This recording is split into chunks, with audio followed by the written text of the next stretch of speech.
महानगरपालिकेच्या सत्तेची गणितं जुळत नसतानाही मातोश्रीवर मात्र हालचालींना वेग आलाय। ठाकरे गट संख्याबळ नसतानाही महापौर आणि उपमहापौर पदाच्या निवडणुकीच्या रिंगणात उतरणार असल्याची जोरदार चर्चा आहे। एकीकडे शिंदे गट आणि भाजप विजयाचा दावा करत असतानाच उद्धव ठाकरेंनी टाकलेल्या या गुगलीमुळे राजकारणात नक्की काय शिस्त आहे? मुंबई महानगरपालिकेच्या या अत्यंत प्रतिष्ठेच्या लढाईत पडद्यामागे नेमकं काय घडतंय जाणून घेऊयात सविस्तर।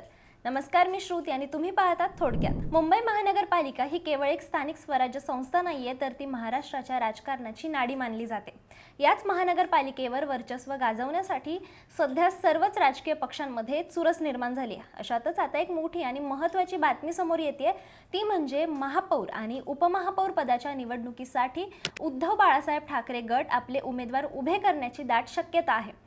सध्याच्या राजकीय परिस्थितीचा विचार केला तर महापालिकेत संख्याबळाचं गणित हे पूर्णपणे शिंदे गट आणि भाजपच्या बाजूने झुकलेलं आहे। असं असतानाही ठाकरे गटाने निवडणुकीच्या मैदानातून माघार न घेता थेट दोन हात करण्याचा निर्णय घेतल्याचं समजतंय। याच रणनीतीवर चर्चा करण्यासाठी आणि अंतिम निर्णय घेण्यासाठी मातोश्रीवर तातडीची बैठक सुद्धा बोलवण्यात आल्याने राजकीय वर्तुळात अनेक तर्कवितर्क लढवले जात आहेत।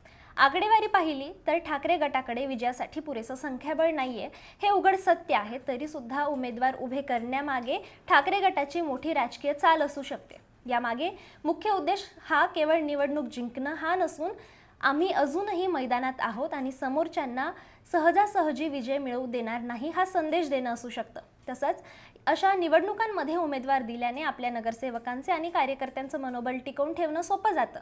जर लढाईच केली नाही तर पराभव मान्य केल्यासारखं होईल, हे ओळखूनच उद्धव ठाकरे यांनी आक्रमक पवित्रा घेतल्याचं बोललं जातंय। मातोश्रीवर होणाऱ्या बैठकीमध्ये नेमकी कोणाची नावं पुढे येतात आणि या लढाईची दिशा काय ठरते हे लवकरच समजणार आहे। तर दुसरीकडे शिंदे गट आणि भाजप युतीसाठी ही निवडणूक अत्यंत प्रतिष्ठेची आहे। त्यांच्याकडे बहुमत असलं तरी ठाकरे गटाने उमेदवार दिल्यास निवडणूक बिनविरोध होणार नाही। अशा वेळी मतदानाची प्रक्रिया, नगरसेवकांची उपस्थिती आणि पडद्यामागील हालचाली यावर सत्ताधाऱ्यांना बारकाईने लक्ष ठेवावं लागेल। ठाकरे गटाने घेतलेला हा निर्णय म्हणजे सत्ताधाऱ्यांच्या गोटात अस्वस्थता निर्माण करण्याचा एक प्रयत्न असू शकतो। मुंबई महानगरपालिकेवर गेली अनेक दशकं शिवसेनेची एक हाती सत्ता होती।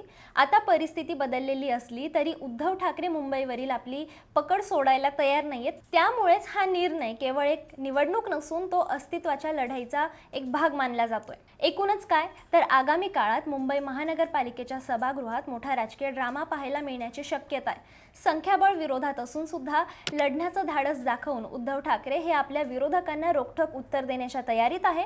आता मातोश्रीवरून नक्की कोणता आदेश येतो आणि त्याचे पडसाद मुंबईच्या राजकारणात कसे उमटतात हे पाहणं औत्सुक्याचं ठरणार आहे। या संपूर्ण प्रकरणावर आणि होणाऱ्या घडामोडींवर आमचं लक्ष आहेच। तुम्हाला याबद्दल काय वाटतं? संख्याबळ नसताना सुद्धा ठाकरे गटाने निवडणूक लढवणं हा योग्य निर्णय आहे का? यावर तुमचं मत काय आहे आम्हाला कमेंटमध्ये नक्की सांगा आणि अशाच महत्त्वाच्या बातम्यांसाठी थोडक्यातला फॉलो करा।